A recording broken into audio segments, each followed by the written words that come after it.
Alright, buena mañana estudiantes. Hoy en día we are going to learn about the Spanish alphabet.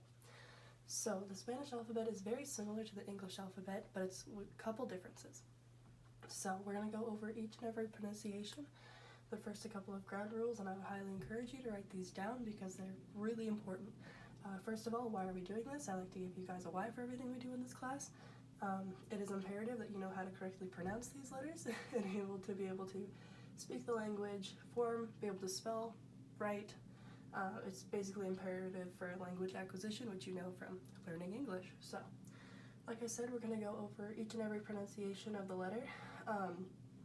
According to the Royal Spanish Academy, there's 29 letters in the Spanish alphabet.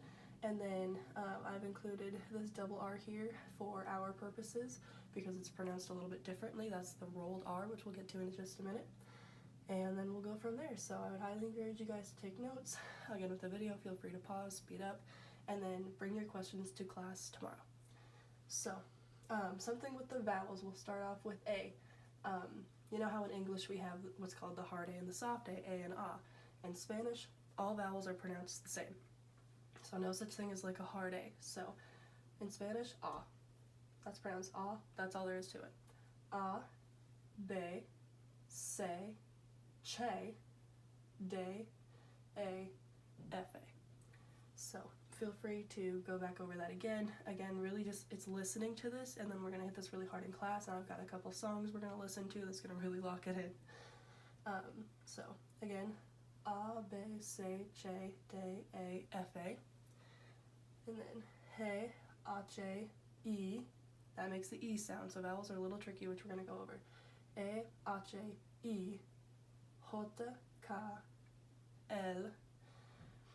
And then this, the double L always makes the Y sound, so that's a little bit tricky, but you would pronounce that A.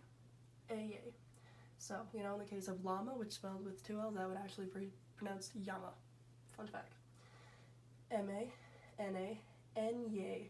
So that little doodly thing right there is called a tilde, and basically what that signifies is that you're going to kind of like put a Y in when you pronounce that N, so N-Y, which again we're going to work on.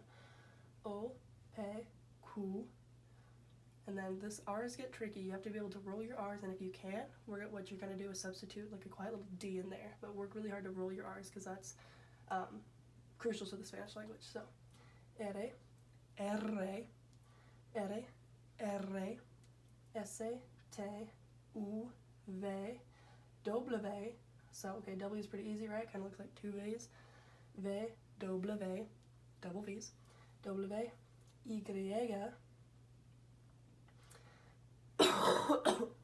pardon me, X, Zeta.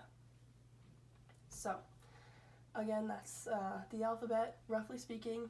Couple of special notes, Che, Se, and Che. Again, the vowels, A, E, A. So, basically, kind of think backwards. We're like A, E, I, O, U. Well, the A just makes the A sound. The E makes the A sound. A, E. I makes the E sound, E. And then O, U. And I get the N. N's a little bit different. N-Y with that tilde. N, N-A, N-Y. And then you've got L-A, A-Y. A-Y. Remember, that double L is going to make that Y sound. And then down here, you've got R and R. So basically what that double R signifies is you're going to roll that R for a little bit longer and just kind of hang on to that and really make an example of it. So, for example, in Spanish, the word for dog is perro. So, but there's another word which is spelled very similarly but with one R, perro, and that means but and that means dog. Like, but I wanted to go to the store. Pero, perro. So, they're a little bit different, and a native speaker is going to really be able to pick up on those different sounds. So I would just encourage you to really over-exaggerate these sounds until you get them locked down. So there's the alphabet and all of its glorious pronunciations. Like I said, we're going to go over this in class at length, but please take some notes and then bring all of your questions to class tomorrow, and I will see you guys then.